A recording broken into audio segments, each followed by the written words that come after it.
that's what we want to have. What we want to have is an evolving discussion. And I think that's what we are going to have to help facilitate. Right. I think a related piece of this, and I've expressed this on my blog a number of times, and I try to express this in person where I can. One of my goals as a creator of technology in this space is take the very clear position that we are not smart enough to know where this is going to end up. In fact, if we did, we'd be relatively arrogant. We have some pretty good guesses about parts of it. The goal of the technology, of the protocols and so forth, is to give us a framework in which we can explore this and figure it out. And people are going to put together over the next several years a huge range of grids, some of which will interoperate fully, some of which will be very private, some of which will have very different rules of engagement. And we will find out by that process what works and what doesn't work. We're not saying, if you build this, you get this one cookie cutter world. In fact, we're saying just the opposite. We're saying technology is going to enable a very broad range of ways of people assembling pieces of the virtual world. And we will find out. And we will listen, and we will have a very rich discussion. And as Zero said, I think it's exactly the right point. There isn't a side to this. Isn't a right or wrong answer. It's a process. And I say this routinely. There are lots of ways to get involved which don't involve writing code. Every resident at some level or another has a use case that they're interested in. They may not even know it's important to them, but they do in fact have it. They use Second Life, they use this technology to get something done. And all of those use cases are of value. They range from people who are interested in huge, large live music events, to people who are very interested in corporate training, people who are interested in creating content, people who are interested in, for their own personal beliefs, having shared content which they don't believe in charging for content. And all of those models, and there are a lot of them, and there are many more than I've just described, are important, and they're all going to get explored. We're not going to pick one. There isn't winners or losers. It's a range of opportunities for enabling. So we have time for one last question, and Zero, this is for you. I see the back chat in the web. I think a lot of this is web and event partners. People are asking lots of questions about the future of the Linden dollar.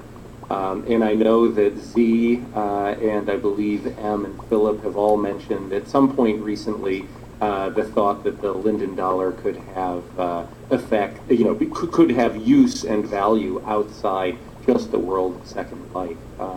So there are just questions about, how would other grids use these? How would Linden Lab control the supply so that there isn't hyperinflation and so on? Any thoughts on that, Zero? Sure.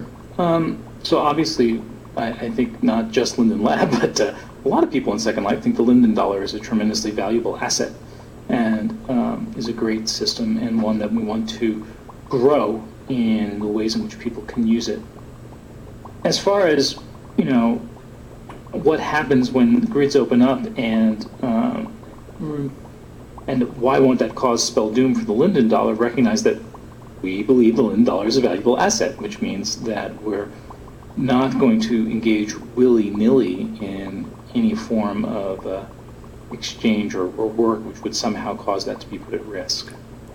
The Linden dollar does have to remain a stable entity, a valuable thing. And we're not just going to go ahead and engage in a protocol or in some exclusion which just lets it be devalued or disappear.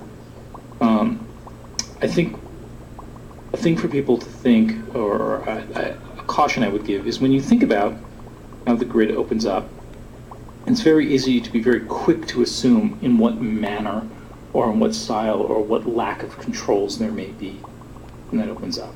And I would challenge you to keep a very broad and open mind and challenge your own assumptions. Just because one creates an open protocol doesn't mean, for example, that people will be able to, willy-nilly take lindens in and out of your account. Of course, we're not going to design a protocol that enables that to happen. And of course, we're going to look to how can we build protocols and build systems that enable, again, Linden Lab to take the Linden dollar where we would like to take it, as well as Josh said, other people to do what they think is important to do. I don't think there's any cause for deep alarm there. Right. Thank you. Sorry. Actually, I'll say we're actually basically out of time because we have one more segment to go. But Zero, great answer. You do Alan Greenspan proud with that. With that, and so I want to thank you both, Ja and Zero, for coming on the show and talking about the Open Grid project.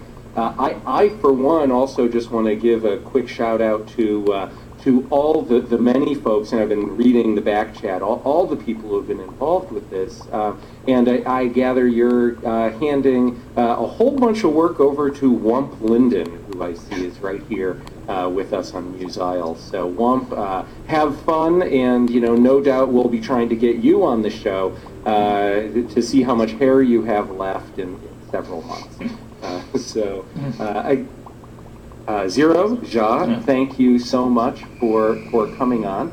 And now we... Thank you, Byers.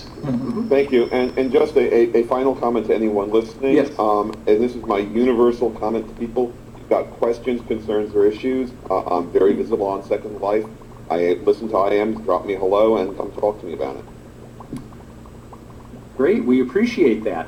Now, we are delighted to have Ben Duransky, Metanomics legal correspondent, close out the show with Connecting the Dots to talk about some of the difficult legal questions that are raised by the Open Grid project.